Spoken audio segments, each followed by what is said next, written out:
naibahagi po ninyo doon sa statement ninyo na meron pong 2 miyembro ng mababang kapulungan ay di umano ay inudyok ka, kinausap ka at para pang tinatakot ka na magsabi ng mga bagay tungkol sa issue ng EJK sa Pilipinas. Tama po ba yun?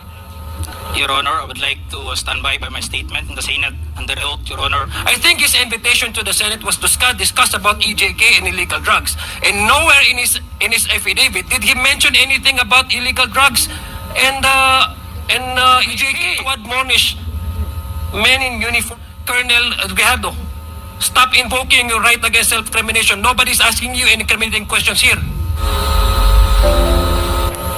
It's not about the honor, but it's about the sacrifice. It's not being the first, but being the last. It's not being the great, but being the servant. Do you remember na may tinanong sa'yo regarding sa findings sa SITG? Your Honor, hindi ko na matandaan, Your Honor, kung natanong po ako regarding do sa result ng SITG. Because as far as I know, Your Honor, the investigation conducted by the SITG was turned over to CITG, Your Honor, after a period of 6 months, Your Honor. Do you remember na yung tinanong ka tungkol sa mga natuklasan yung posibleng motibo, ang sagot mo noon ay 2 lang ang natuklasan yung motibo, di ba? Na work-related or personal grudge. Do you remember that? Yes, Your Honor. Okay.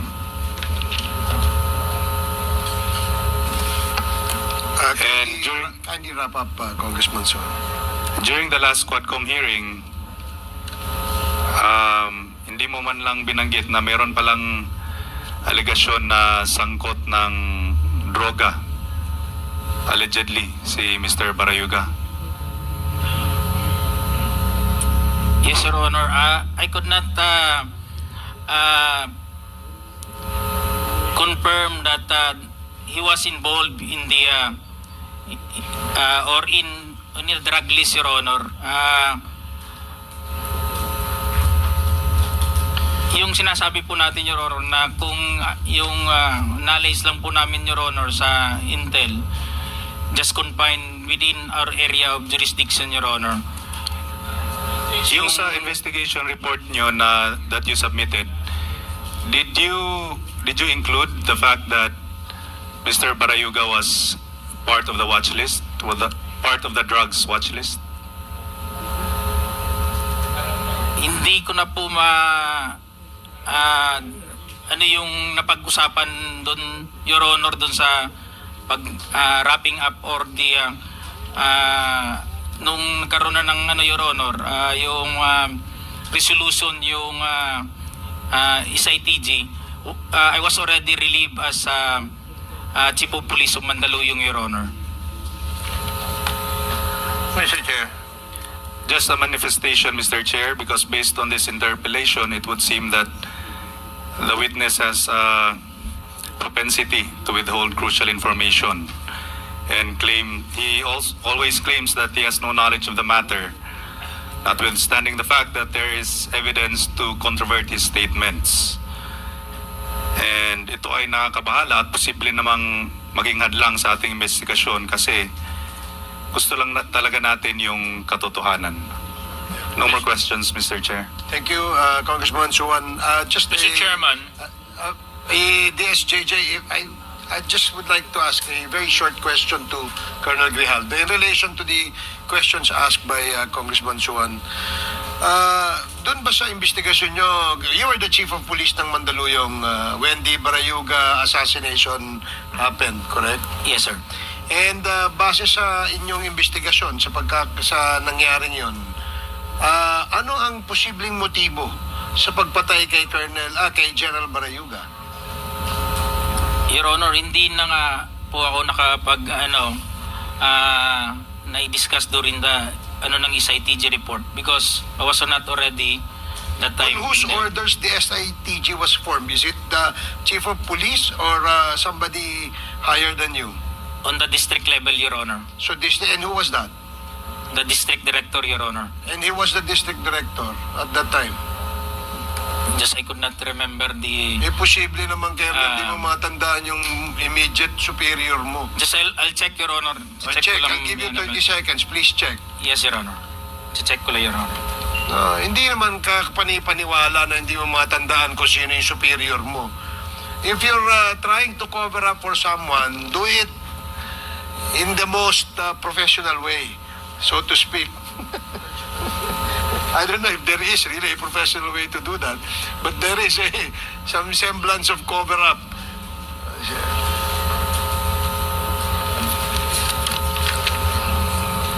The letter order number 1657, the subject matter is the composition of SITG regarding Ms. Libarayoga. It was by the command of Police Brigadier General Almasan, Your Honor. General Almasan. Yes, Your Honor. Pagka sinabi bang district director which covers the area of Mandaluyong, ito ba ay part of the NCR? Yes, Your So- Honor. Pamarisan, Your Honor. Pasig, Marikina, Eastern po, sir. Yes, sir. So Eastern, and that time the Eastern Police District Director was General Almasan, Your Honor. Almasan. And Opo, Your Honor. siya nag-order na mag-create ng SITG. Yes, Your Honor. So did you not conduct an immediate initial investigation on that assassination incident that happened within your area of jurisdiction? Wala ka bang ginawang investigasyon? Nag-conduct din po kami ng investigation, Your Honor. We were able to get affidavits of those duty that time in PCSO. I was able to extract the CCTV on the fronting the crime scene, Your Honor. So what is shown on TV yung sa side Yeah, Your So you Honor. have There was another- an establishment, Your Honor. Meron kang another video. No, Your Honor. It was only the CCTV that time, the establishment on the side, Your Honor. Okay. Yeah. And what was the finding? What was your findings in your initial investigation? Yung inano namin, Your Honor, yung perpetrators, Your Honor, sinundan namin yun, binaktrack din namin, umabot hanggang dun sa Guadalupe, yung CCTV ng MMDA, Your Honor. We have taken also CCTV from And MMDA. what was the conclusion of your what were your findings? Anong findings nyo? Anong motibo sa pagpatay sa kanya? We were on the personal grudge, Your Honor, and work-related, Your Honor, that time na na-establish namin. Then it was forwarded, Your Honor. It was taken by the SITG already in the Did you district put level. in your report that he was involved in the drugs or was he involved in the drugs watch list? Did you put that in your report? Just I could not remember, Your Honor, if it was put on record or on the investigation report done by the investigator or the IOC, Your Honor. Sige, I'll give the floor, yield the floor to Chairman, DSJJ first and then Congressman Adyong. Yes, DSJJ. Congressman Adyong, okay lang. This will be very short lang. Mr. Chairman, I just want to ask for clarification. Why are our two chairmen serving as resource persons to our discussions regarding Colonel Grijaldo? Is it because a certain incident happened? The both Chairman Abante and Chairman Dan Fernandez voluntarily volunteers to be a resource person with regards to the incident. I'd like to invoke my right for self-incrimination, Your Honor. Okay. Although that right is not absolute, Colonel Grijaldo, insofar as those statements were said under oath and minutes of the Senate are public documents. In fact, ang dami pong nakapanood nun. So, we will take your statement as what it is. Yes, Your Honor. Okay. Ngayon, ang nakakabahala po doon sa bahagi po ninyo, Colonel Grijaldo, ay naibahagi po ninyo doon sa statement ninyo na meron pong 2 miyembro ng mababang kapulungan ay di umano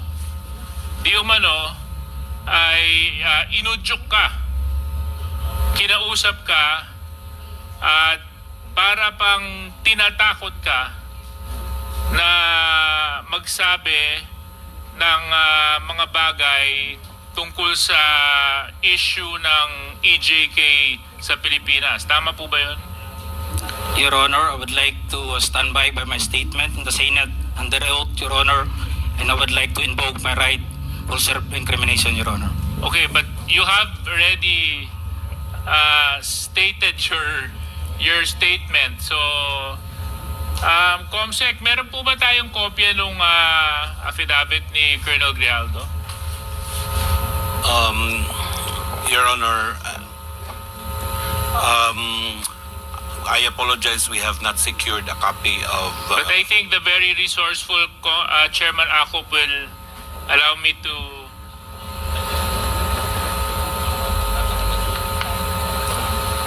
Thank you very much. So, anyway, Colonel Crijaldo, meron po akong kopya ng affidavit nyo. At ito naman po ay pinaninindigan po ninyo. Tama po? Yes, Your Honor. Okay. Maraming salamat.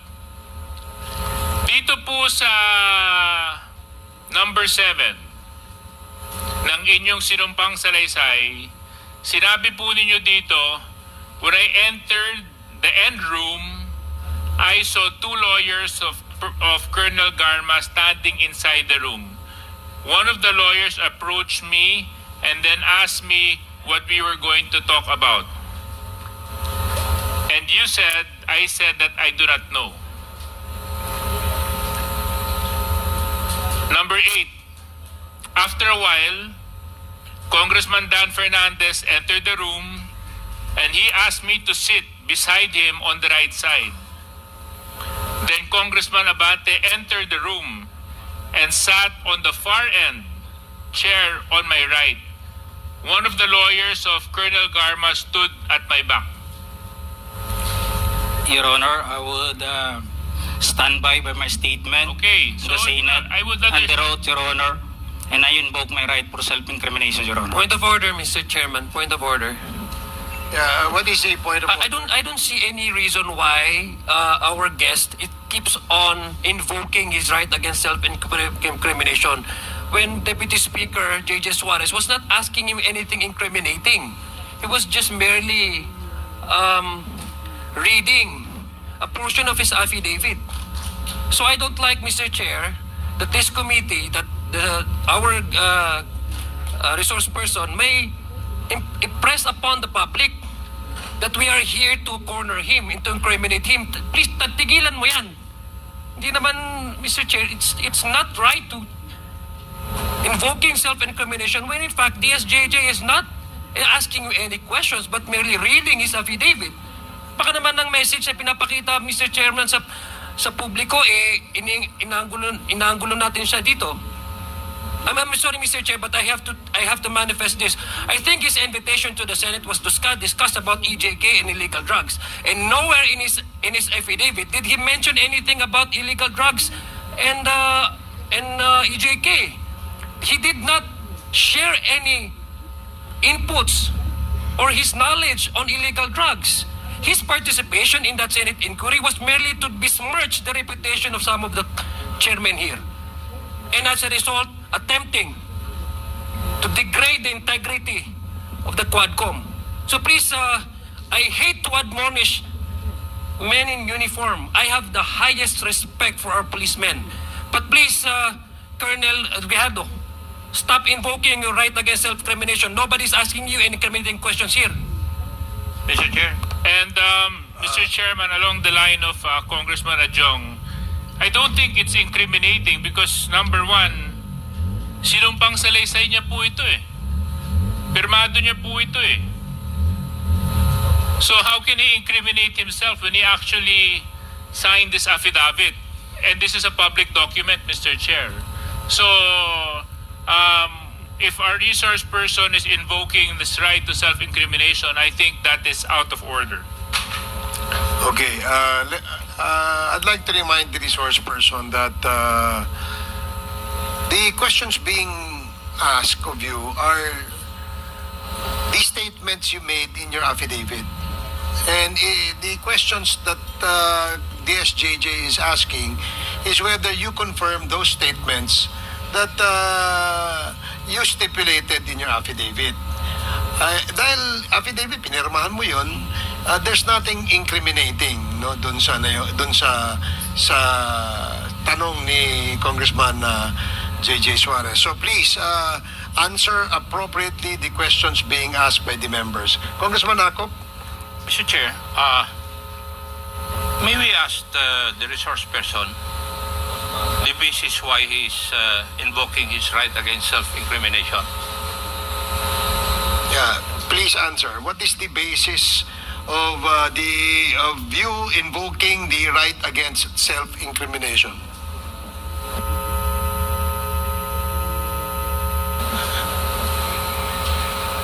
Police colonel ka, investigador ka dati.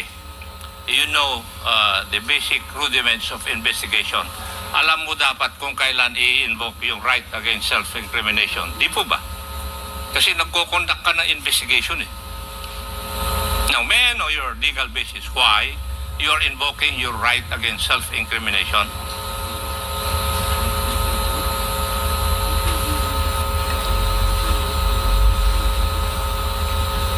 Mr. Chair, if he cannot provide any basis, I think I agree with the Honorable Adjong that he should not invoke that right. Thank you, Mr. Chair. Thank you. I share the sentiment of Congressman Akop. If indeed the resource person cannot explain to this committee why he is invoking his right against self-incriminations in reply or in response to the questions raised by DSJJ Suarez, then I would agree that the gentleman is out of order, and perhaps do you have a lawyer with you, Colonel Crijaldo? Nandito may abogado ka ba? Would you like? Wala po, Your Honor. Do you want us to provide you a lawyer? No, Your Honor. Because your lawyer or lawyers that we can provide you will assist you on telling you what your rights are in this committee hearing. So, gusto mo ba mag-provide kami ng abogado? No, Your Honor. So, you will answer and reply to the questions of the members. Now, DSJJ? Yes, Mr. Chair, maybe another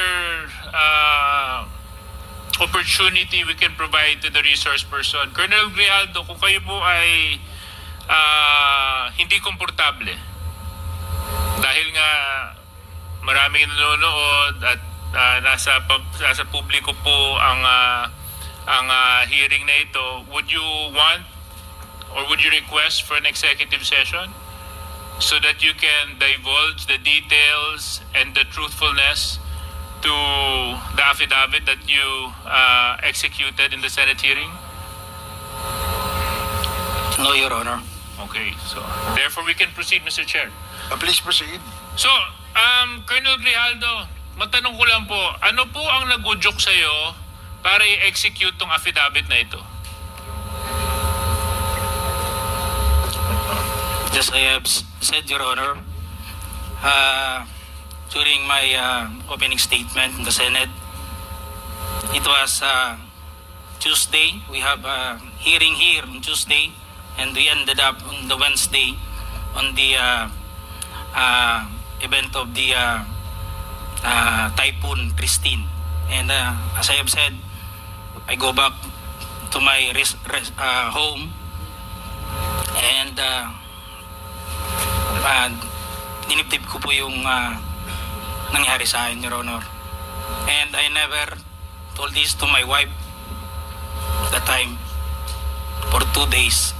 Until such time on the Friday, I was informed by the PHAW that I'll be attending a Senate hearing. So, naisabi ko dun sa asawa ko, Your Honor. And nag-a-argue pa kami kasi ayaw niya. Ako kasi gusto ko na may sabi. And sabi ko, we have to go on a Sunday Mass, and we need wisdom for this para mabigyan din tayo ng lakas ng loob para ma-resolve natin sa tayo kasi tayo nag-aaway, nagkakaproblema, hindi na rin kami nag-aano nun eh.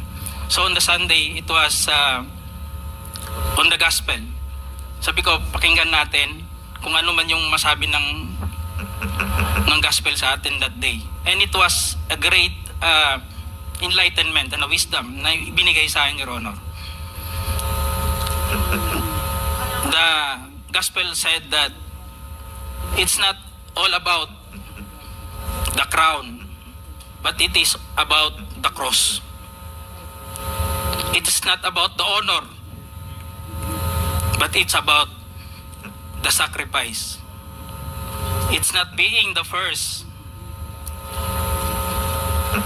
but being the last. It's not being the great, but being the servant. Sabi ko sa asawa ko, bakit naibigay sa atin to? We have to and to sum up that, Your Honor, ang sinabi nung pare, sabi niya, it's not about the experience. Because yung experience kasi natin sa buhay, it may be good or bad. But it's all about the lesson learned that time, Your Honor. So I have that courage, and even my wife submitted to my decision. And on the next day, pumunta na po ako yun. Nandun po yun, nag-narrate, ginawa ko po yun, sinulat ko po yun. And it was on that mass that time that it is a Sunday for the PDLs. It was a Sunday for PDLs. Sabi ng pare, we have to give dun sa mga brothers natin na nakukulong. Hindi ko nga akalain na I would be the one also to experience that nung sinabi ng pare. So, that's all, Your Honor. That is all that happened, Your Honor. Well, oftentimes we need experiences to encourage us and to push us to search for the truth. So I hope this hearing is one of those experiences for you, Colonel Crijaldo. Dahil ang layunin lang naman po natin dito ay hanapin gaano man kahirap ang katotohanan. Yun lang naman po ang hangarin natin. Wala nang iba. At kaya nga po yung dalawa po nating kinatawan na binanggit mo sa affidavit mo ay pansamantalang tumayo at umalis bilang chairman just to show that we are fair in handling this very sensitive issue. Because you made serious accusations in your affidavit, Colonel Crijaldo. And if indeed enlightenment has happened to you when you executed this affidavit, and you mentioned that you stand by your affidavit, so let's test whether or not it is the truth, Colonel Crijaldo. Yes, Your Honor. Okay, As so- I have said, I will stand by. I am humbled by my experience, Your Honor. And I'm with sure this, you're Your Honor, but Mr. Colonel Grijaldo, I you will have to stand by understand. with my statement. You have to understand under oath one thing. to the Senate, Your You have Honor. to understand And I one would like thing to lang po. invoke my One right thing lang po. to self-incrimination, Your Opo, Honor. but you have to understand one thing, Colonel Grijaldo. Okay lang po yun kung para sa'yo. Ang problema ho, ang dami mong dinamay eh. Kung para sa'yo lang yun, hindi sana natin gagawing issue to eh. Ngunit ang idinamay mo dito ay mga taong walang kinalaman o mga inosente. Eh paano naman po sila? Paano naman po yung mga karapatan nila? Paano naman po yung boses nila? Paano naman yung katotohanan nila?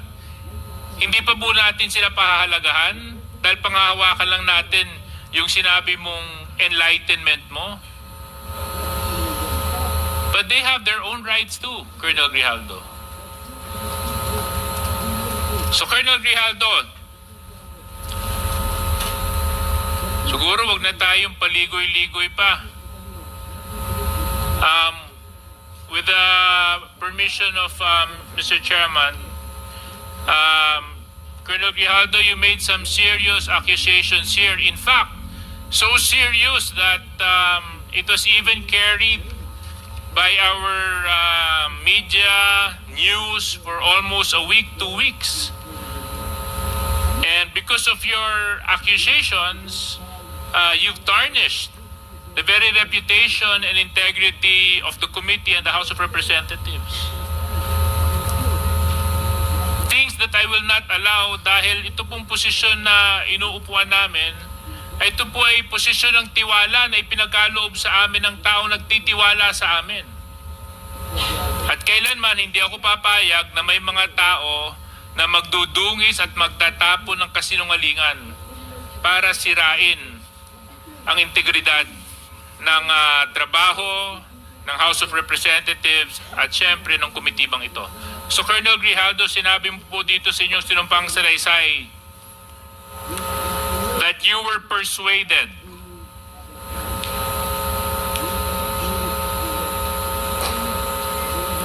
Your Honor, and you said ikaw naman, Colonel, ganito lang yan. Alangan namang walang insidente o mangyayari sa panahon na yon. I answered that I served as COP, Chief of Police in Mandaluyong during COVID-19 pandemic, and there were less crimes committed and we did not receive any reward from anyone. I added that we only receive funds as additional MOOE support fund for the Peace and Order Fund of the LGU. But dito po sa earlier part, sinabi mo that you're persuaded. Is this true, Colonel Grijaldo? Your Honor, I will stand by my statement in the Senate under oath, Your Honor, and I would like to invoke my right for self-incrimination, Your Honor. That is out of order. Let it be of record that the statement made by this resource person is out of order. Please continue, Congressman Suarez. Number 17, sinabi nyo dito, I then respectfully told Congressman Dan Fernandez that anyone can debunk my statement if I confirm the testimony of Colonel Garma about DDS in 1999. Since I was not a member of the PNP at that time and I have no knowledge as to the reward system. Additionally, I said that the work of policemen are noble, that requires great sacrifice even without reward or award. It is our moral obligation and a call of duty to serve our country and our people. If I may continue, Colonel Grijaldo. At sinabi mo, Congressman Dan asked me, Colonel Garma, anong masabi mo sa kanya tungkol kay Barayuga? I politely told him I cannot comment on the case when I respectfully answered him, Sir, mahirap yan. Kasama kami sa nag-iimbestiga at hindi ko alam kung anong kinalaman niya at may investigasyon din kami, baka ma-incriminate ako, sir. Tama po ba ito, Colonel Crijaldo? Your Honor, Yes or no lang po, ah. I will stand by my statement in the Senate under oath, Your Honor, and I would like to invoke Mr. my Chair, right again. for self-incrimination, Mr. Your Chair. Honor. Again, the resource person is out of order, Mr. and Chair. let it be of record that he is continuously disrespecting this committee by refusing to answer appropriately to the questions propounded by the member. Alam mo, Colonel, if I may, DSJJ, binibigyan ka namin ng pagkakataon dito eh. Noong nasa Senado ka, ang tapang-tapang mo eh. Bakit dito ay mo magtapang ka rito? Ipakita mo yung the same candor, the same tapang na pinakita mo doon. Di ba? Bakit hindi mo gawin yan dito ngayon? Nagtatago ka sa likod ng right against self-incrimination eh. Tinatanong sa'yo, relevant question. Matapang ka lang doon sa Senado kasi may kakampi ka. Dito ka magpakita ng tapang mo. Hindi yung nandoon ka lang. Alam mo, ang mahirap kasi sa'yo, gusto lang nating malaman ang katotohanan sa likod nito. Ang dami mo ng ginawa eh. Dinamay mo ba yung mga kasama na, hindi dahil sa kasama namin sila, kundi hindi tama ang nangyari at ginawa mo. You are trying to besmirch the reputation of this committee. Itong committee ito, hindi ito gawa-gawa lamang. Ito'y pinapayagan ng ating saligang batas. Ito'y pinapayagan at pinayagan ng 300 mahigit na membro ng Kongreso na kung saan ay merong mandato ng taong bayan. Kaya wag mong bastusin ito. Yung tapang mo, nawawala eh. Tawagin mo yung kakampi mo. Ang hirap, alam mo, Colonel, nag-imbento ka ng kwento. And then you speak about honor. And then you speak about the gospel of that was given to you by a priest, talking about honor, and which, alam mo ba kung bakit mayroong honor? Pag hindi ka sinungaling, may honor ka. As simple as that. You're a police officer and you should have kasi, yun ang dito eh. Anyway, DSJJ, you can... Well, I totally understand the frustration of our chairman. In fact, it is the same place where I am extracting my frustration from. No? Kasi nung Senate hearing, napanood ko yung binanggit mo, Colonel Crijaldo, at ako naman, araw-araw, hindi naman araw-araw, na tuwing magkakaroon ng QUADCOM hearing, nandito ako.